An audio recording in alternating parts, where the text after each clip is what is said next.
The most expensive suit in Manhattan was now soaked in cheap coffee, and Maximilian Aldridge couldn't decide what was more shocking: the brown stain spreading across his Italian silk shirt, or the fact that the woman responsible for it was standing there, covered in paint splatters, laughing like she'd just witnessed the world's greatest comedy show.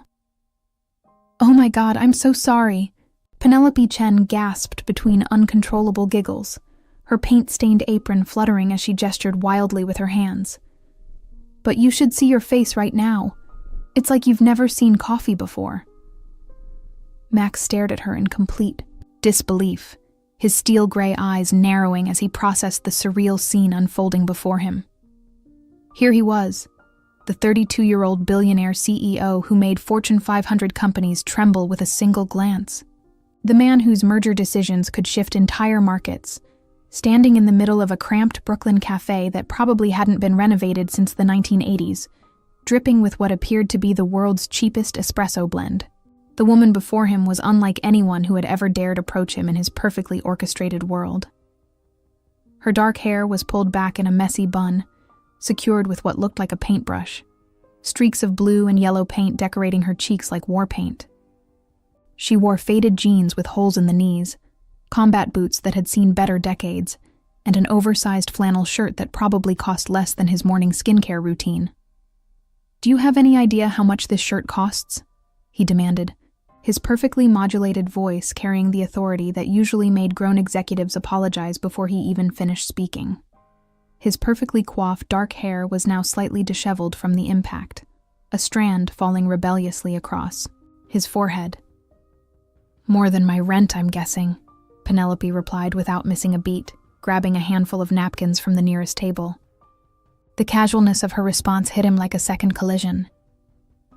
"Actually, probably more than my rent for the next 3 months. Here, let me help you." "Don't." Max stepped back as if she were wielding a weapon instead of paper napkins, his Italian leather shoes squeaking against the cafe's worn linoleum floor. "You've done quite enough damage for one morning." The entire cafe had gone silent, every patron turning away from their laptops and newspapers to witness what was surely the most entertainment this neighborhood had seen all week. A barista with purple hair was openly recording with her phone, and Max could feel his cheeks burning with embarrassment, an emotion he'd forgotten he was capable of experiencing since his Harvard Business School days. "Look, Mr. Uptight and Perfectly Pressed," Penelope said, tilting her head with an amused smile that made her dark eyes dance with mischief. "I can see you're not exactly a roll-with-the-punches kind of guy." "Mr. Uptight," Max sputtered, his composure cracking for the first time in years. "I'll have you know that I am perfectly capable of handling unexpected situations. I manage a multi-billion-dollar corporation." "Oh, a corporation!" Penelope clasped her hands together mockingly. "Well, that explains the stick." "What stick?" "The one permanently lodged up your—" "I think we've established your opinion of—" "My character," Max interrupted quickly, glancing around at their growing audience. "Now, if you could please provide your insurance information—" Penelope burst into laughter again, this time so hard she had to lean against the nearest table for support. "Insurance? For coffee? Oh, honey, you really aren't from around here, are you?" The endearment hit him strangely.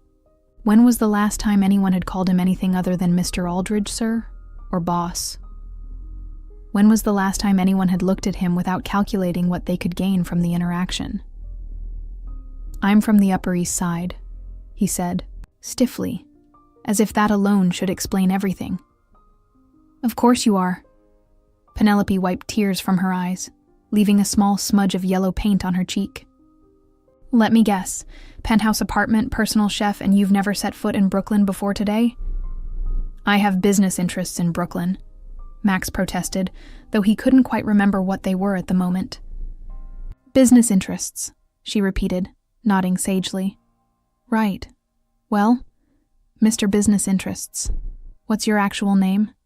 I figure I should know the name of the man whose morning I've completely destroyed." "Aldridge. Maximilian Aldridge." Recognition flickered across her face for just a moment. She had clearly heard the name before. but instead of the usual awe or calculation he was accustomed to seeing, her expression shifted to something like pity. "Well, Mr. Maximilian Aldridge," she said, somehow making his name sound both ridiculous and oddly endearing. "I was rushing to set up my art exhibition opening. You were probably rushing to some very important billionaire meeting where you discuss very important billionaire things, and sometimes the universe has a sense of humor about these collisions." "The universe has a twisted sense of humor," Max muttered, attempting to salvage what remained of his dignity, while coffee continued to drip from his custom-tailored jacket. "Maybe," Penelope shrugged, pulling out a crumpled business card from her apron pocket. "But now you have a story to tell at your next board meeting. Something that doesn't involve quarterly reports or market projections. And I have a stain on my conscience." She pressed the card into his manicured hand, her paint-stained fingers warm against his palm. "Come to my exhibition tonight. I'll buy you a proper coffee to make up for the one currently decorating your very expensive chest. Deal?" Max looked, down at her hand still touching his, noting how her fingernails were short and practical, decorated with tiny specks of dried paint in colors he couldn't even name. Everything about her was the complete opposite of the carefully curated women in his social circle with their perfect manicures and designer everything. "I don't really do art exhibitions," he said weakly, though he made no move to pull his hand away. "Then it's time you started," Penelope replied, giving his hand a quick squeeze before releasing it. "Life's too short to only do boardrooms and business lunches." Before Max could formulate a response, or figure out why his hand felt oddly cold now that she'd let go, she was backing toward the door, nearly colliding with a man carrying a tray of pastries. "Tonight, 7 p.m., she called out, pointing at the card in his hand. "Warehouse Gallery in Red Hook. Don't worry, I'll make sure they have coffee that costs more than minimum wage." And then she was gone, leaving behind only the sound of the cafe's bell chiming, the faint scent of turpentine mixed with jasmine, and the most bewildering 15 minutes of Max's 32 years of carefully controlled existence. He looked, down at the card, now slightly damp from his coffee-soaked fingers. Penelope Chen, artist, Beauty in the Broken Exhibition. Tonight, 7 p.m., Warehouse Gallery, Red Hook, where imperfection finds its voice. Max had 3 board meetings, 2 conference calls with Tokyo, a dinner with potential investors from Germany, and a charity gala that evening. His assistant Reginald would probably require sedation if he even suggested deviating from his meticulously planned schedule. His driver was waiting outside in the Bentley, probably wondering why his employer was taking so long to acquire a simple cup of coffee. He should throw the card away. He should forget this entire encounter and return to his world of predictable elegance and controlled interactions. Instead, he found himself carefully tucking the card into his wallet, right next to his Black American Express card. Max stood outside the Warehouse Gallery at exactly 7:03 p.m., staring at the converted industrial building that looked like it might collapse if someone sneezed too hard. This was definitely not his usual evening venue. The contrast between this neighborhood and his penthouse on Fifth Avenue was so stark it felt like traveling to another planet, one where people wore thrift store clothing unironically and considered exposed brick walls high-end decor. His driver, Harrison, had given him 3 separate concerned looks during the 40-minute journey through traffic, clearly wondering if his employer had suffered some sort of breakdown. Max didn't blame him. In 12 years of service, Harrison had never been asked to drive to Red Hook for anything other than the occasional business meeting at the shipping yards. "Sir," Harrison had ventured cautiously as they pulled up to the warehouse. "Shall I wait here? Or would you prefer I circle the block?" "Wait," Max had replied, though he wasn't entirely sure why. Maybe because he suspected he might need a quick escape route. Now, standing before the gallery's entrance, a heavy metal door covered in colorful graffiti that was probably considered artistic rather than vandalism in this neighborhood, Max questioned every decision that had led him to this moment. He'd canceled dinner with the German investors, rescheduled his conference calls, and delegated the charity gala to his assistant, all for a woman who had laughed at his misfortune and insulted his character within 5 minutes of meeting him. The logical part of his brain, the part that had built an empire by the age of 30, was screaming at him to get back in the Bentley and return to his world of predictable luxury. But something else, something he hadn't felt in years, was pulling him forward. Curiosity. The door opened before he could knock, and he found himself face to face with a woman in her 60s, wearing a flowing purple dress and approximately 17 silver bracelets that clinked with every movement. "You must be the coffee incident," she exclaimed, clapping her hands together with obvious delight. "Penelope described you perfectly. Tall, dark, brooding, and wound tighter than a Swiss watch. I'm Margot, the gallery owner. Welcome to our humble chaos." "Coffee incident?" Max repeated, his ears burning as he realized his humiliation had apparently become evening entertainment. "Oh, honey, that story's been making the rounds all day." Margot laughed, ushering him inside. "Don't worry, we're all rooting for you. Anyone brave enough to venture into Red Hook, wearing a suit that probably costs more than my car, deserves respect." The interior of the warehouse was nothing like Max had expected. Instead of the cramped, cluttered space he'd imagined, the gallery was surprisingly sophisticated. Exposed brick walls were lined with carefully lit paintings and sculptures, and despite the industrial setting, there was an undeniable elegance to the curation. Soft jazz played in the background, and the crowd, while definitely more casual than his usual social circle, moved through the space with genuine appreciation for the art. And then he saw her. Penelope stood in the center of the gallery, surrounded by a small group of people hanging on her every word as she explained one of her paintings. She had transformed completely from the paint-splattered woman who had ambushed him that morning.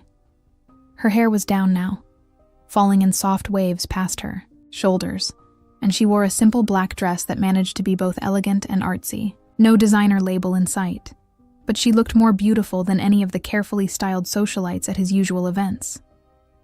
"She cleans up nice, doesn't she?" Margot observed, following his gaze. "Though personally, I preferred the paint-splattered version. That's the real Penelope, unfiltered and authentic." "I wasn't..."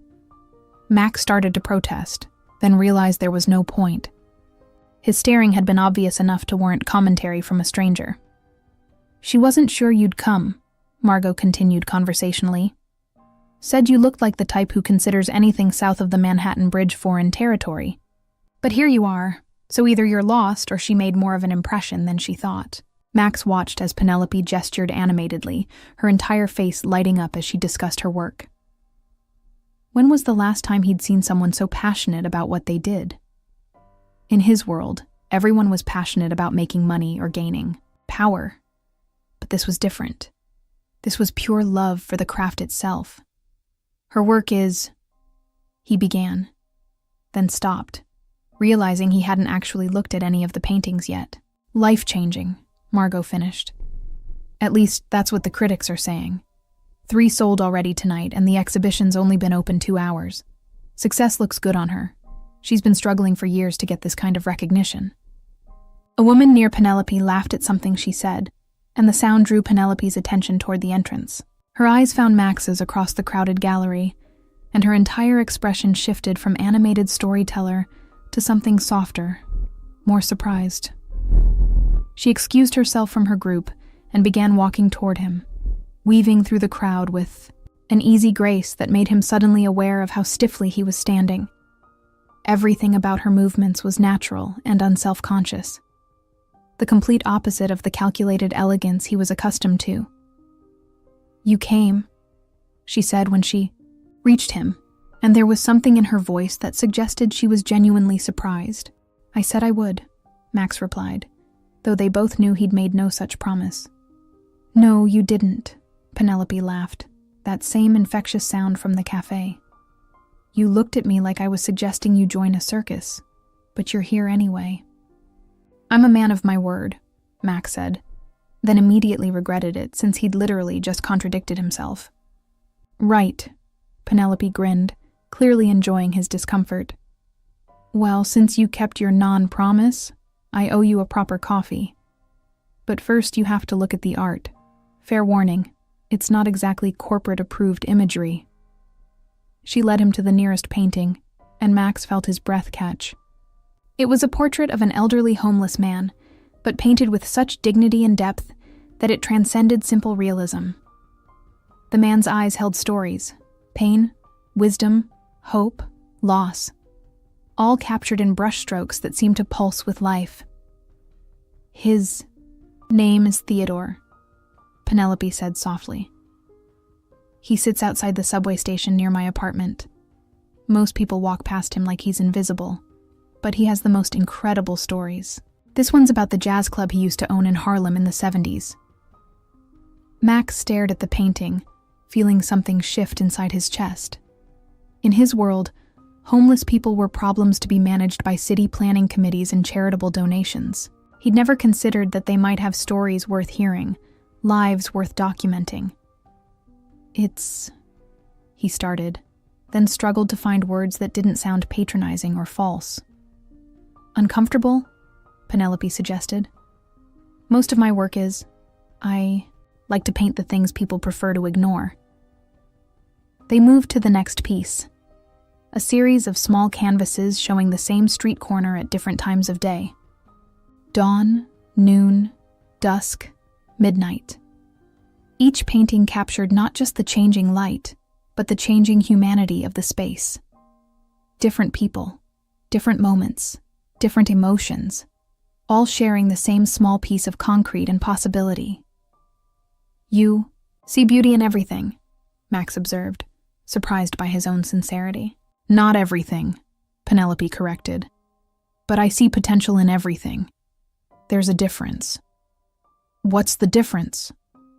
She turned to look at him directly, studying his face with the same intensity she'd probably used while painting. Beauty is what something is.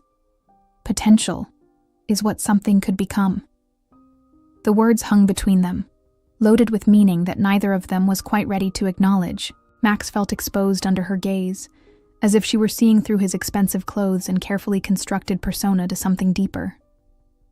So, Penelope said, breaking the tension with deliberate lightness, what do you see when you look at my work? And please don't say it would look nice in a corporate boardroom. Max considered the question seriously, looking around the gallery at her collected pieces. Each one was different, but they all shared something, a kind of fearless honesty that made him deeply uncomfortable and strangely drawn in at the same time. I see someone who isn't afraid to tell the truth, he said finally. Penelope's expression softened. That might be the nicest thing anyone's ever said about my work. Really? Nicer than the critics who called it life-changing? You've been talking to Margot, she laughed. And yes, nicer. Critics use fancy words because it's their job. You used simple ones because you meant them. Before Max could respond, a young man in a vintage band t-shirt appeared at Penelope's elbow, interrupting their moment. Pen, the collector from Soho, wants to discuss commissioning a series, he said, barely glancing at Max. And the Times reviewer is here. She wants to do an interview. The Times? Penelope's eyes widened. Like, the actual New York Times? The very one. I told her you'd be right over. Max watched as Penelope's expression shifted to something between excitement and terror. This was clearly a huge opportunity for her, the kind of break that could change everything. Go, he said, surprising himself. I'll wait. You don't have... I know I don't have to, Max said. I want to. Max found himself doing something he hadn't done in years. Waiting. And not the kind of strategic waiting he employed during negotiations, where every second was calculated for maximum advantage. This was genuine, uncomfortable, fidgety waiting while watching Penelope charm a sharp-eyed reporter from across the gallery. He'd positioned himself near a sculpture that looked like twisted metal but was probably profound artistic commentary, nursing a cup of wine that tasted like it cost less than his morning espresso. Every few minutes, he caught fragments of Penelope's interview, her laughter carrying across the room, her animated gestures as she explained her artistic process. The way she commanded attention without seeming to try. You know? Margot appeared beside him again, her silver bracelets announcing her approach. I've been running galleries for 30 years, and I can usually spot the ones who are going to make it big. She's got that special something. Special. Something? Max asked, grateful for the distraction from his increasingly uncomfortable realization that he was, essentially, lurking. Authenticity, Margot said simply. In a world full of people trying to be something they're not, she's fearlessly herself. It's rarer than you'd think, especially in the art world, or the business world, I imagine. The comment hit closer to home than Max cared to admit. When was the last time he'd been fearlessly himself? When was the last time he'd done anything without calculating the potential return on investment? Mr. Aldridge? A voice behind him made Max turn. A young woman with a camera around her neck and a press badge was approaching. I'm Sarah Chen, from the Brooklyn Arts Weekly. Could I get a quick quote about your thoughts on tonight's exhibition? Max felt his stomach drop. I'm sorry. I think you have me confused with someone else. Aren't you Maximilian Aldridge, the CEO of Aldridge Industries? Sarah's eyes lit up with the hunger of a reporter who'd stumbled onto an unexpected story. What brings you to a Red Hook gallery opening? Are you considering investing in the local art scene? Before Max could formulate a response that wouldn't end. Up as tomorrow's headline, he felt a warm hand slip into his elbow. Sorry, Penelope appeared beside him, slightly breathless from her interview. I'm stealing him back. Mr. Aldridge promised to help me with something. She smoothly guided Max, away from the reporter, who looked distinctly disappointed to lose her scoop. They wove through the crowd toward a quieter corner of the gallery, past a group of art students having an intense debate about postmodern symbolism. Thank you, Max said once they were safely away from prying eyes and cameras. I wasn't expecting to become part of the evening's entertainment. Word travels fast in the art world, Penelope said, not releasing his arm. Apparently, a billionaire CEO showing up at a struggling artist's exhibition is newsworthy. Who knew? I'm not... Max started to protest, then stopped. How did the interview go? Penelope's entire face transformed, excitement radiating from every feature. Incredible. She wants to feature me in Sunday's arts section. Sunday, Max. Do you know what kind of exposure that is?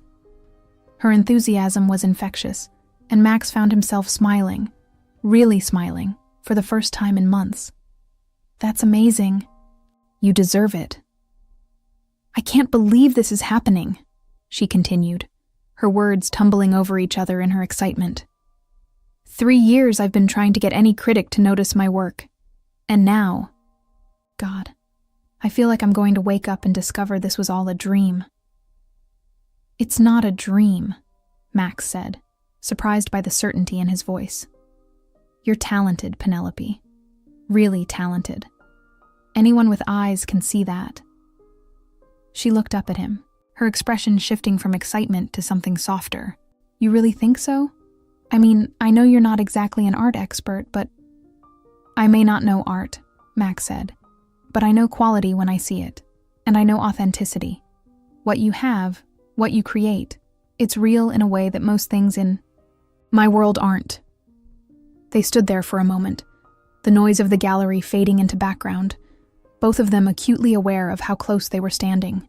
Max could smell her perfume, something light and floral that was nothing like the heavy, expensive scents worn by the women in his usual social circle. Penelope! A voice broke the spell.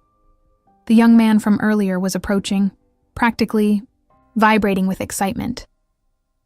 The Soho collector wants to commission a series of 6 pieces. 6. And someone just bought the Theodore portrait for $5,000. 5,000? Penelope's hand flew to her mouth. Are you serious, Danny? Dead serious. And there's more interest building. I think we might have a bidding war on our hands for the Street Corner series. Max watched as Penelope processed this information, her entire world shifting in real time. $5,000 was probably more money than she'd seen in months, maybe years. For him, it was barely a rounding error on his daily expenses. But for her, it was life-changing. "I need some air," Penelope said suddenly, looking overwhelmed. This is too much." Without thinking, Max took her hand. "Come on." He led her through the crowd and out a side door that opened onto a small fire escape overlooking the East River. The night air was crisp and clean, a welcome relief from the crowded gallery. Manhattan's skyline glittered across the water, a reminder of the distance between their two worlds. "Better?" Max asked as Penelope took a deep breath. "Better," she confirmed, leaning against the fire escape railing. "Sorry, I'm not used to all of this. Success, I mean. I've been poor for so long that I'd forgotten what hope felt like." The casual mention of poverty hit Max like a physical blow. He'd never known financial uncertainty, had never had to choose between paying rent and buying groceries, never had to count coins for a cup of coffee. The struggles that shaped Penelope's art, her character, her fierce independence, were completely foreign to his experience. "What will you do with the money?" he asked. Penelope laughed, but there was no humor in it. "Practical stuff, mostly. Pay rent for the next few months. Buy actual food instead of surviving on ramen. Maybe get my heat turned back on. Not exactly glamorous, but when you've been choosing between electricity and eating, financial stability feels like winning the lottery." "Your heat's been turned off?" Max felt something twist in his chest. "Just for a week," Penelope said quickly, as if minimizing her own hardship. "Winter's almost over anyway. Besides, I have plenty of blankets, and my neighbor Mrs. Rodriguez lets me shower at her place. It's fine." It wasn't fine. Nothing about that was fine. Max's monthly heating bill was probably more than Penelope's rent, and he'd never even thought about it. The casual way she discussed her poverty made it clear this wasn't self-pity or manipulation. This was simply her reality. "Penelope," he said carefully, "what if I—" "No," she interrupted, seeming to read his thoughts. "Whatever you're thinking, no, I don't need charity." "It wouldn't be charity. It would be an investment." "In what?" Max hesitated, unsure how to explain the idea forming in his mind. "In your art, in your future. You have real talent. And talent, like yours, shouldn't be struggling to pay for heat." Penelope turned to face him fully, her expression serious. "Max, I appreciate the sentiment. I really do. But I've worked too hard to get where I am on my own terms to accept handouts now, even from someone with good intentions." "It's not a handout," Max insisted. "It's business. I could become your patron, commission pieces, help you get exhibitions in proper galleries." "Proper galleries?" Penelope's voice went cold. "Like this isn't a proper gallery. Like Margot hasn't spent 15 years building something real and meaningful here?" Max realized his mistake immediately.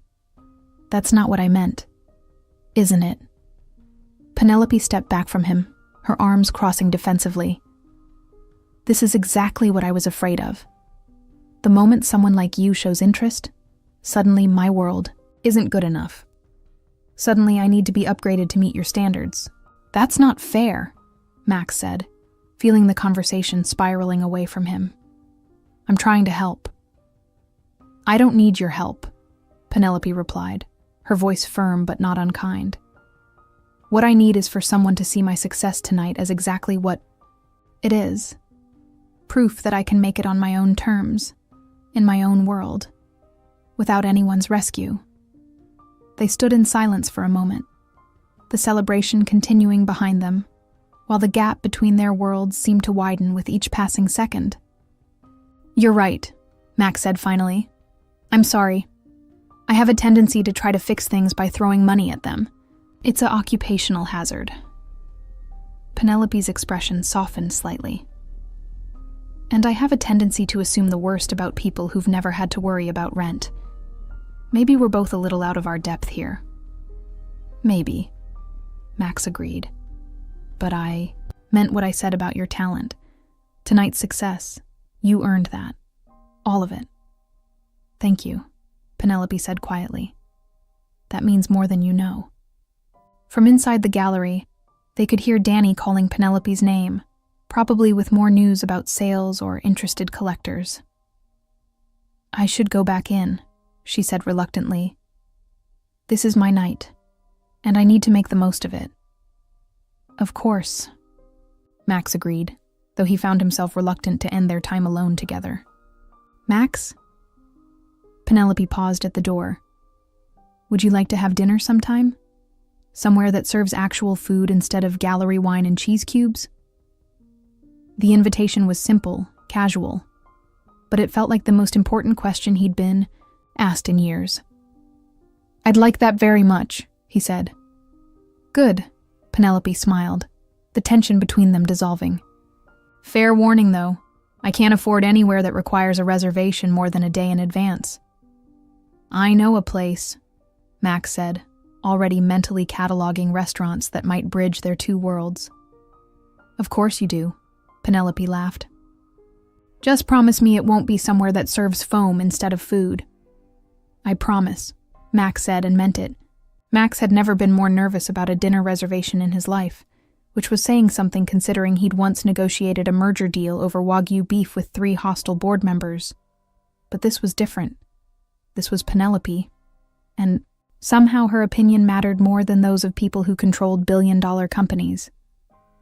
He'd chosen a small Italian restaurant in the village, intimate enough to feel special, casual enough that she wouldn't feel out of place, and family-owned, enough that it had character instead of just expensive ingredients arranged like architectural models. No foam in sight, as promised.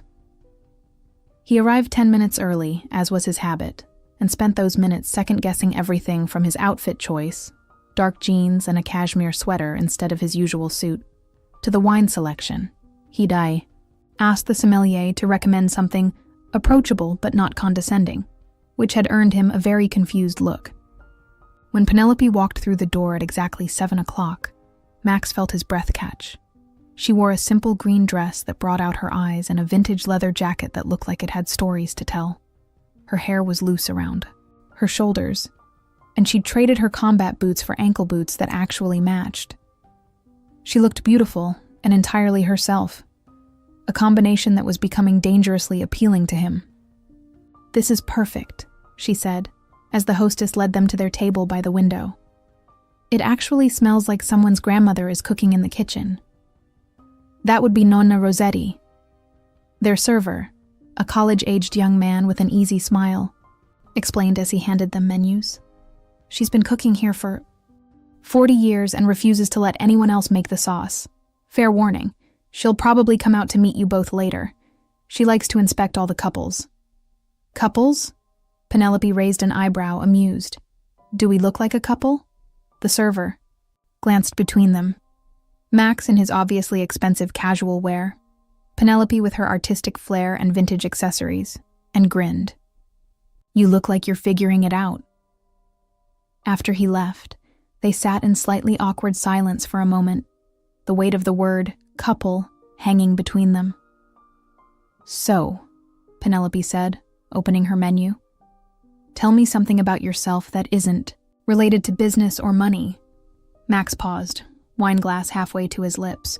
It was such a simple question, but he realized he couldn't remember the last time someone had asked him about himself, rather than his company, his net worth, or his investment strategies.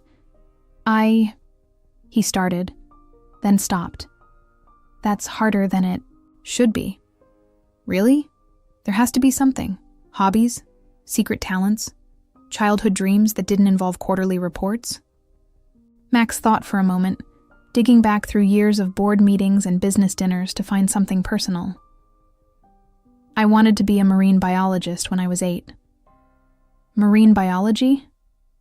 Penelope's face lit up with genuine interest. That's so specific. What happened? My father happened, Max said, surprised by his own honesty. He explained that Aldridge men didn't study fish. They owned the companies that caught them, processed them, and sold them. I was enrolled in business, preparatory programs by age 10. That's... Penelope's expression softened. That's actually really sad. It's practical, Max said automatically, the response so ingrained he didn't think about it. Those aren't mutually exclusive, Penelope pointed out. You can be practical and still pursue something that makes you happy. What was it about marine biology that appealed to you? Max found himself really thinking about it for the first time in years. The mystery, I think. All that life existing in a world we could barely explore. Creatures that had adapted to impossible conditions, ecosystems that functioned in ways we didn't understand. It felt like there were infinite discoveries waiting.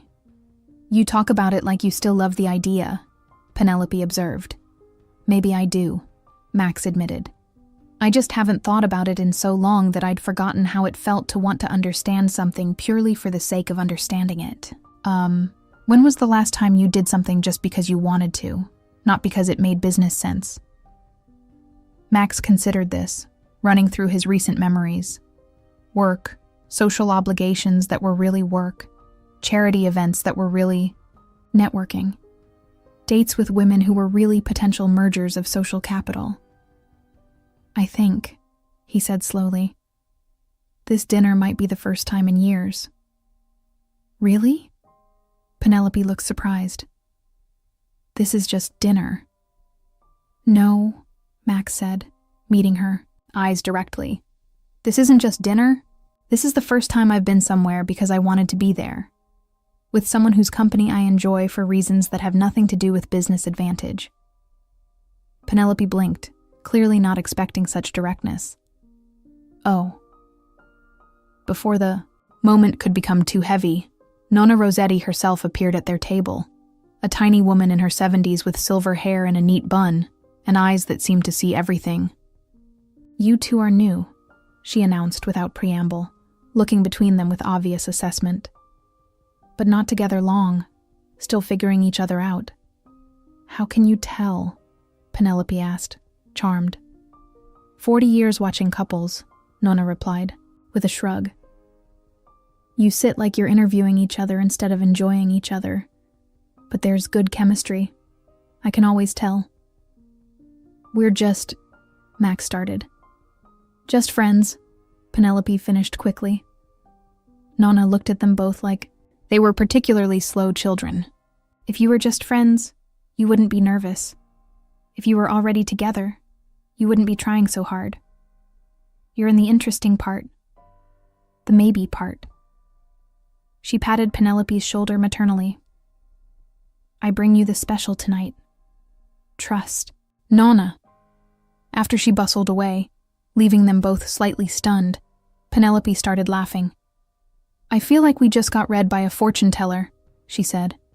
An extremely accurate fortune teller, Max replied, which made Penelope's laughter falter slightly as she looked at him with new consideration. Their food arrived. Homemade pasta with a sauce that was indeed obviously made by someone's grandmother, along with wine that tasted like sunshine and conversation. As the evening progressed, Max found himself relaxing in a way he hadn't in years. Penelope was easy to talk to, funny without being cruel, and interested in his thoughts rather than his bank balance. Okay, my turn for a personal question, Max said as they shared a dessert that Nonna had insisted they needed. Why art? Why painting specifically?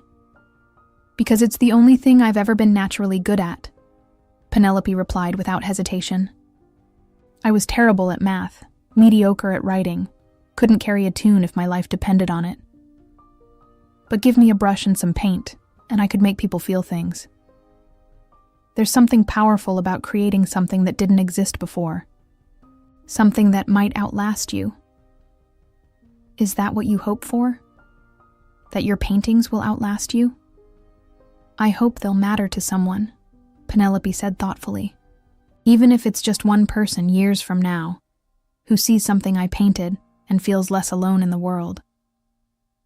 The sincerity of her answer hit Max unexpectedly hard. Here was someone who created beauty not for profit or recognition, but for the simple hope that it might help another human being feel connected to something larger than themselves. "What about you?"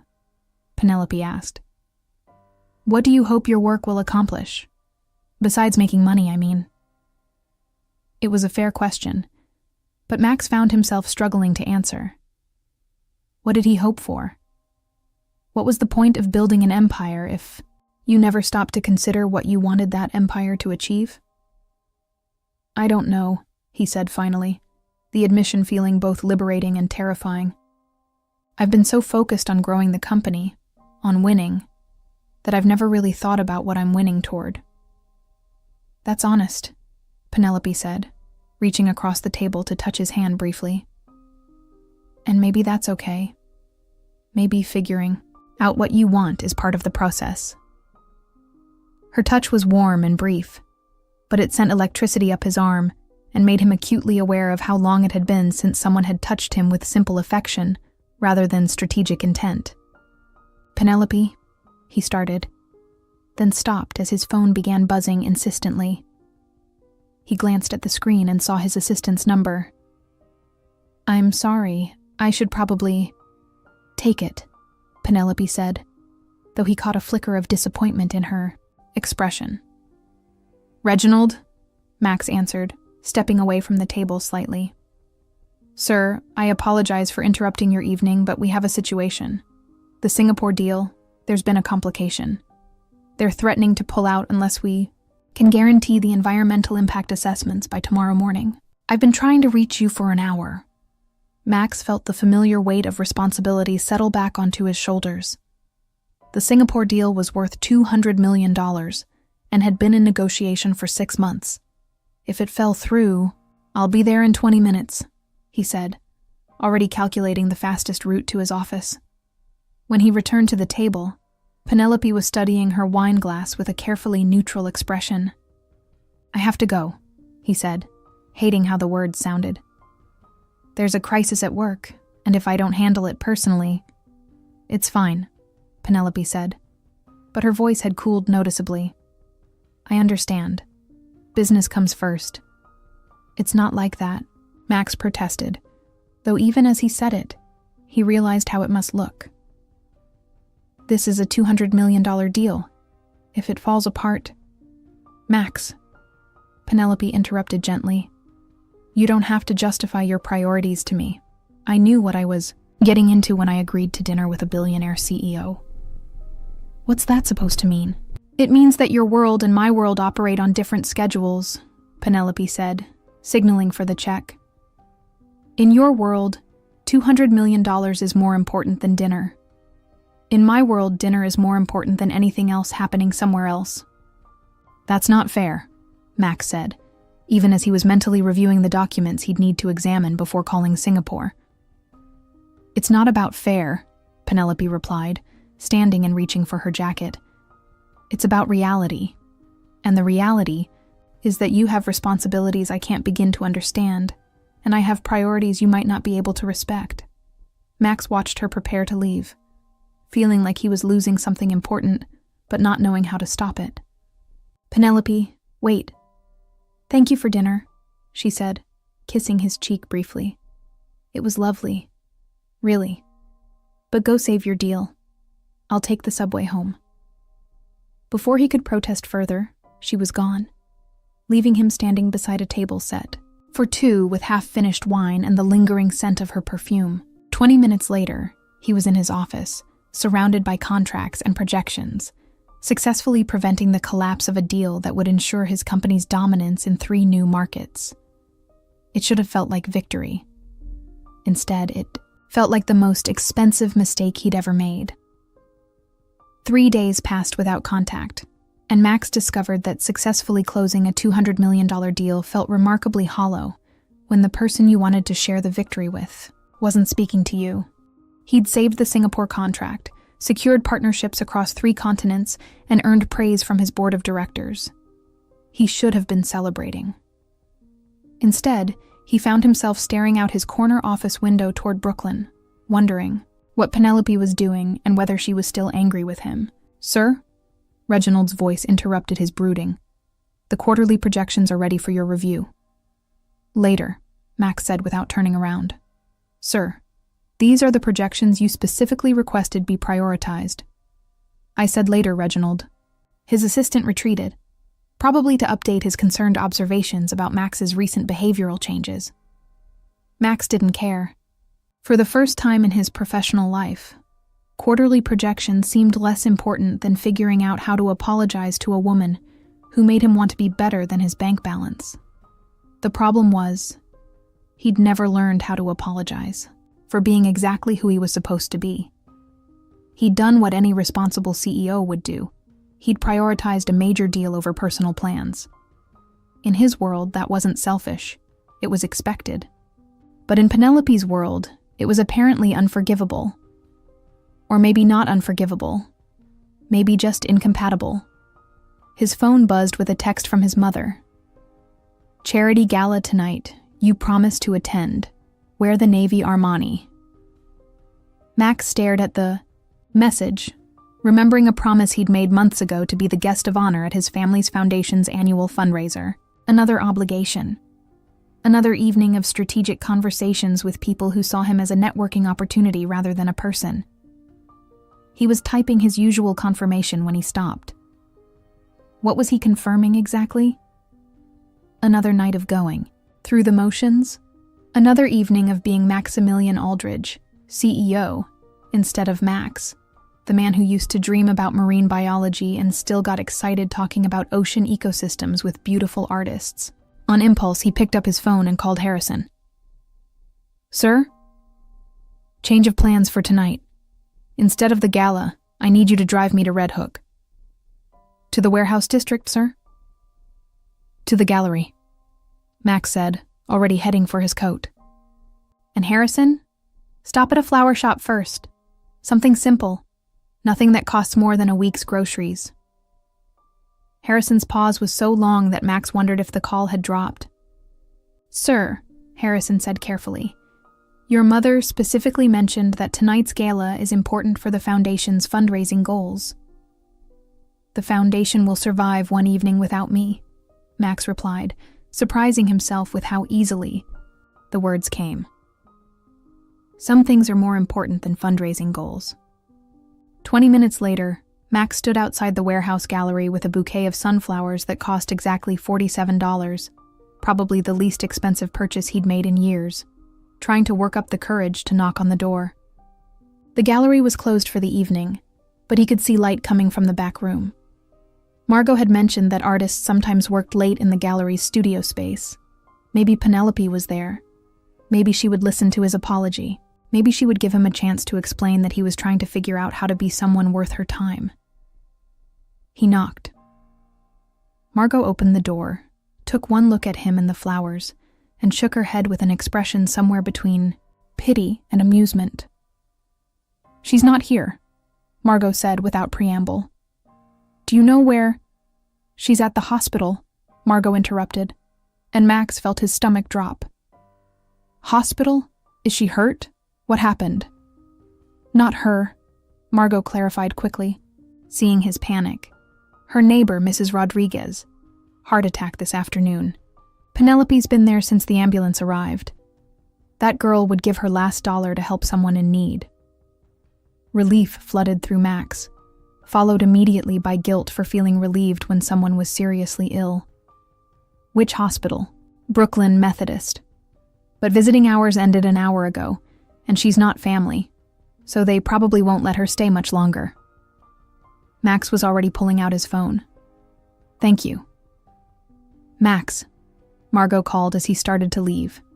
Whatever you're planning, remember that she's going to be tired and worried, and probably not in the mood for grand gestures. Sometimes the best thing you can do is just be there. 30 minutes later, Max found Penelope in the hospital's waiting area, curled up in an uncomfortable plastic chair, still wearing her paint-stained clothes from earlier. She looked exhausted and small and more beautiful than any woman had a right to look under fluorescent lighting. Penelope? She looked up, surprise flashing across her face when she saw him. Max? What are you doing here? Margot told me about Mrs. Rodriguez. I came to see if you needed anything. Penelope studied his face, as if trying to determine whether his concern was genuine. You came to a hospital in Brooklyn to check on my neighbor. I came to check on you, Max corrected, sitting in the chair beside her. How is she? Stable, Penelope said, some of the tension leaving her shoulders. She's going to be okay, but she'll need surgery tomorrow. Triple bypass. She doesn't have any family, so I've been trying to make sure she's not alone. Have you eaten anything today? I'm fine, Penelope said automatically. That's not what I asked. She looked at him more closely, taking in his rumpled appearance. He'd rushed out of the office so quickly that his hair was disheveled and his tie was loosened. Shouldn't you be at some important business dinner right now? Actually, Max said, I should be at a charity gala. 500 of New York's most influential people are probably wondering where the guest of honor disappeared to. You skipped a charity gala to come to a Brooklyn hospital? I skipped a charity gala to apologize to you, Max said. The fact that you're being characteristically selfless and caring for someone who needs help just proves that I was right to prioritize this over anything else on my calendar. Penelope was quiet for a long moment, processing this information.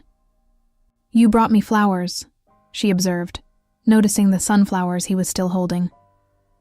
$47 worth, Max said with a small smile. I asked the florist for something that cost less than a week's groceries. She looked at me like I was speaking a foreign language. Despite everything, Penelope laughed. $47 is actually pretty expensive for flowers. I'm still learning how normal people measure value, Max admitted. But I'm trying. Why? Penelope asked softly. Why are you trying? You could have any woman you want. Someone who understands your world, who fits into your life without complications. Max thought about all the perfectly appropriate women he dated. Women who knew which fork to use at state dinners, who never challenged his priorities, who saw him as an excellent catch rather than a person worth knowing. Because, he said, carefully, those women never made me want to be better than I am. They accepted me exactly as I was, which sounds nice in theory, but it meant I never had to grow. You make me want to grow. I'm not trying to change you, Penelope said. I know. That's what makes it so powerful. You just exist as yourself. Passionate, authentic, kind. And it makes me realize how small my life has become. How focused on things that don't actually matter. Your work matters, Penelope protested. You employ thousands of people.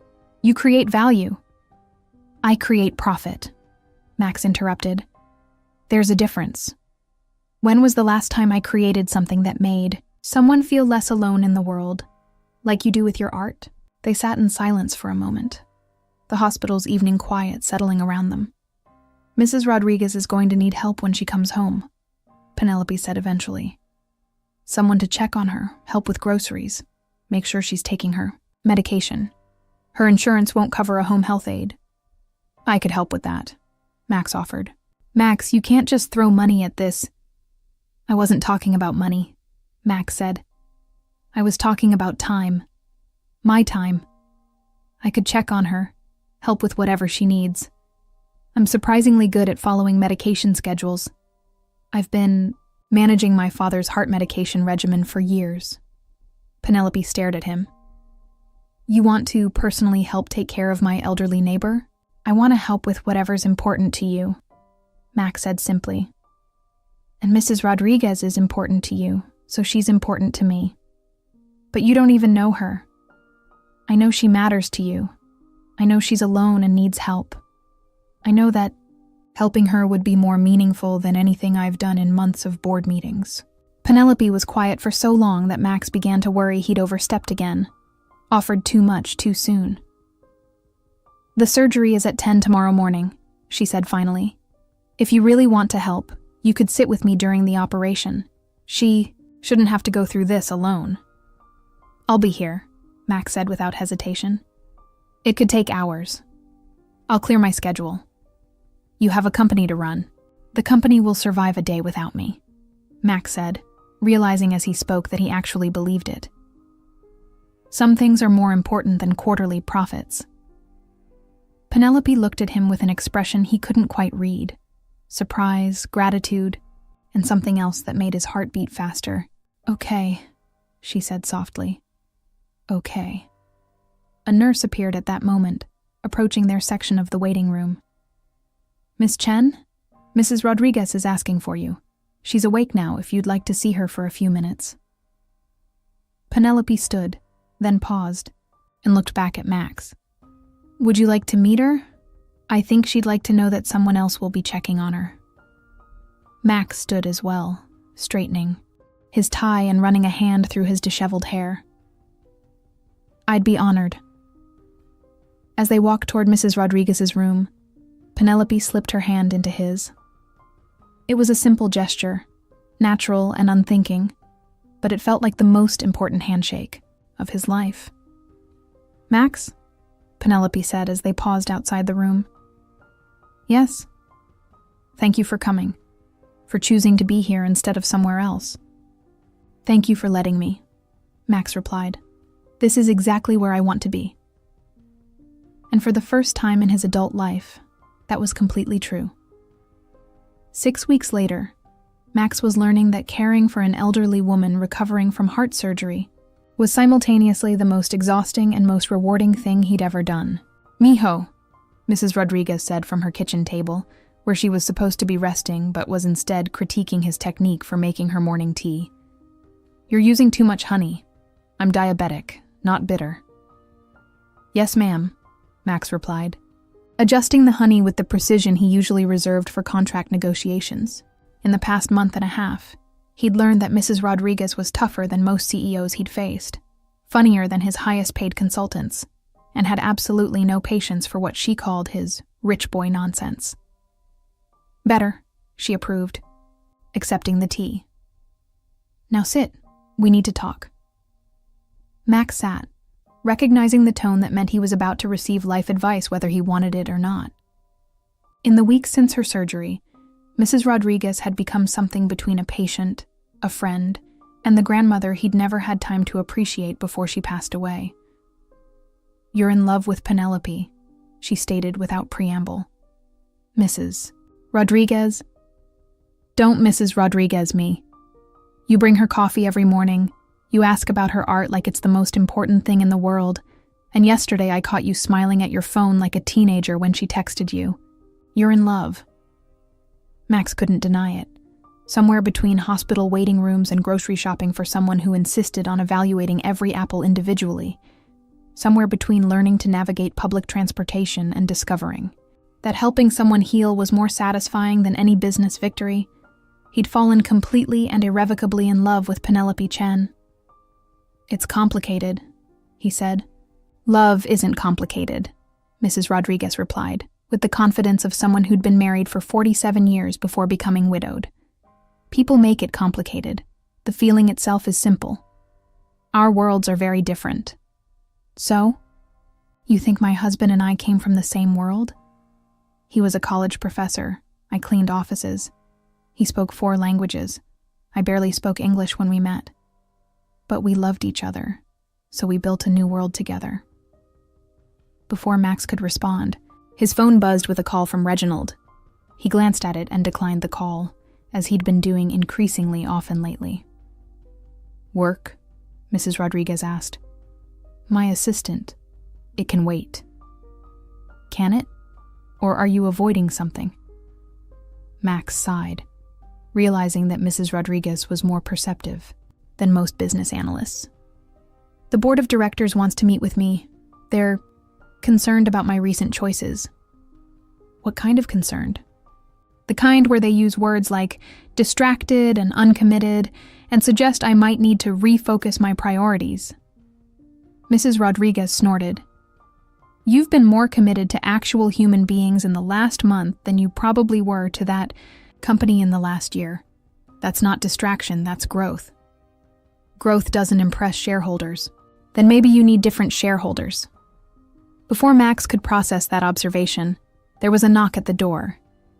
Through the window, he could see Penelope's familiar silhouette, carrying what looked like art supplies and a bag of groceries. She has her own key, Mrs. Rodriguez observed with obvious amusement. Why is she knocking? Max opened the door to find Penelope balancing a canvas, a bag of paint supplies, and enough groceries to feed a small family. I come bearing gifts, she announced, kissing his cheek in greeting, a gesture that had become natural over the past weeks, but still made his heart skip. Fresh bread from the bakery, real coffee, and art supplies because Mrs. Rodriguez mentioned she used to paint. I haven't painted in 30 years, Mrs. Rodriguez protested from the kitchen. Then you're overdue, Penelope replied, unpacking the supplies with the efficiency of someone who'd clearly planned this surprise carefully. Besides, I thought we could paint together. Max can make his excellent tea, and we can create something beautiful. Max watched as Penelope transformed Mrs. Rodriguez's small apartment into an artist's studio, spreading newspapers on the table, arranging paints with professional precision, chatting easily with his unlikely patient about color theory and brush techniques. This was Penelope in her element, generous, creative, bringing beauty into spaces that needed it. You're staring again, Mrs. Rodriguez observed quietly, appearing beside him. I can't help it, Max admitted. Look at her. She sees potential everywhere, finds ways to make things better, just by being herself. So why aren't you telling her that? Because, Max said, his phone buzzing again with another call from the office. Because I'm still figuring out how to be worthy of that. Mijo, Mrs. Rodriguez said gently. You don't become worthy of love by earning it. You become worthy by choosing it, every day, over everything else. His phone rang again. This time it was his mother. I should probably... Max started. Take it, Penelope said from across the room, looking up from the palette she was preparing. We're not going anywhere. Max stepped into the hallway to answer. Maximilian. His mother's voice was crisp with disapproval. I just finished speaking with board member Harrison Whitfield. He's quite concerned about your recent absence from important company functions. I've been dealing with personal matters that are affecting your professional judgment, apparently. Missing the charity gala was one thing, but declining the Tokyo merger meeting? Maximilian, this behavior is becoming problematic. Max looked back through the door at Penelope, who was patiently showing Mrs. Rodriguez how to hold a brush properly, both women laughing at something he couldn't hear. Maybe, he said slowly, the problem isn't my behavior. Maybe the problem is that I've finally found something more important than merger meetings. More important than the company your grandfather built? Than your responsibility to our family legacy? More important than spending my entire life building wealth I never have time to enjoy with people I actually care about. The silence on the other end of the line was so complete that Max wondered if the call had dropped. I see, his mother said finally. And does this newfound philosophy have anything to do with the artist you've been seen with? Her name is Penelope, and yes, she's helped me remember what it feels like to care about something other than quarterly profits. Maximilian, I understand that this woman may seem refreshing, but you have obligations. I have choices, Max interrupted, surprising himself with the firmness in his voice. And I'm choosing to build a life that means something beyond accumulating more money than I could spend in 3 lifetimes. When he ended the call and returned to the apartment, he found Penelope and Mrs. Rodriguez deep in concentration, working on what appeared to be a watercolor landscape. Everything all right? Penelope asked, glancing up at him with concern. Actually, Max said, settling into the chair beside her, I think everything might be more all right than it's been in years. Good, Mrs. Rodriguez said without looking up from her painting. Because I told Penelope about your marine biology dreams while you were on the phone. You did what? Max felt his cheeks warm. She thinks you should look into marine conservation organizations, Penelope said, her eyes bright with excitement. Did you know there are nonprofits that fund ocean research?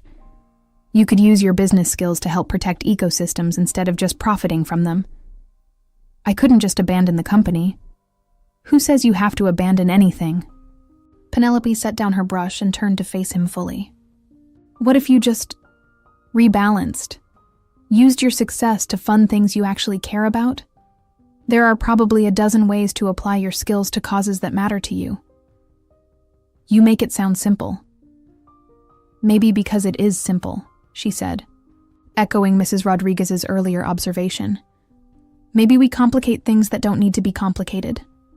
Max looked at both women. Mrs. Rodriguez contentedly painting flowers with the focus of a master artist, Penelope covered in paint smudges and glowing with enthusiasm for possibilities he'd never considered. This tiny apartment felt more like home than his penthouse ever had. Penelope, he said, his heart pounding with the magnitude of what he was about to say. I love you. She froze, brush halfway to canvas. I love your passion and your kindness and the way you see beauty in everything. I love that you made me want to be better than I was. I love that you're teaching an elderly woman to paint just because you think she might enjoy it. I love that you never once asked me for anything except to be present. Penelope set down her brush carefully, as if it were made of glass. I love you too, she said softly. I love that you learned to take public transportation to visit Mrs. Rodriguez. I love that you ask about my art like it matters. I love that you're brave enough to question everything you've built in order to become who you actually want to be. So what do we do now? Max asked. Now, Mrs. Rodriguez interrupted without looking up from her painting. You stop overthinking and start building that new world I told you about. She's right, Penelope said, reaching for Max's hand. We figure it out as we go. I might have to disappoint some very powerful people, Max warned. I definitely can't afford to keep you in the style to which you're accustomed, Penelope replied. Good thing I'm learning to appreciate different kinds of wealth, Max said, bringing her paint-stained hand to his lips. 3 months later, Max stood in front of his board of directors for what he knew would be his final meeting as CEO of Aldridge Industries. Gentlemen, he said, looking around the conference table at faces he'd been trying to impress his entire adult life. I'm stepping down as Chief Executive Officer, effective immediately. The explosion of protests and demands for explanation washed over him without impact. He'd already made his choice. I'll be transitioning to chairman of the board and establishing the Aldridge Foundation for Marine Conservation. The company will be in excellent hands with our current COO, and I'll remain involved in strategic decisions. But my primary focus will be on using our resources to fund ocean research and protection initiatives. This is madness, board member, Whitfield declared. You're throwing away everything your family built. No, Max replied calmly. I'm building on it. I'm just building something that matters. After the meeting, he walked out of the building that had been the center of his world for over a decade and felt nothing but relief. His phone buzzed with a text from Penelope. How did it go? Perfectly, he typed back. Meet me at Mrs. Rodriguez's? I have news to share. An hour later, he found himself back in the small Brooklyn apartment that had become his refuge, surrounded by the 2 women who had taught him what really mattered. So, Penelope said after he'd explained the board meeting, what happens next? Next, Max said, pulling a small velvet box from his jacket pocket. I ask the woman I love if she wants to build something beautiful together. Penelope's hands flew to her mouth as he dropped to one knee in Mrs. Rodriguez's tiny living room. Penelope Chen, he said, will you marry me and help me save the oceans? Yes, she laughed through tears, but only if we can have the wedding. Reception here. Mrs. Rodriguez makes the best tres leches cake in Brooklyn. Already planned for it, mija, Mrs. Rodriguez called from the kitchen, where she'd been pretending not to eavesdrop. Someone had to make sure this boy did it right. As Max slipped the ring, a simple vintage setting he'd found at an estate, sail in the village, onto Penelope's finger, he realized this was what happiness felt like. Not the adrenaline rush of closing a deal or the satisfaction of quarterly growth, but the quiet joy of knowing he was exactly where he belonged, with exactly the right people, building exactly the right life. "I love you," Penelope whispered, against his lips as he kissed her. "I love you too," he replied. "Thank you for teaching me what that means." Outside, Brooklyn hummed with life and possibility. Inside, 3 people who had found each other across impossible odds continued the work of building a family, one conversation and one shared meal, and one act of kindness at a time. It was, Max thought, as Mrs. Rodriguez emerged from the kitchen, with champagne she'd been saving for exactly this moment, the most successful merger of his life.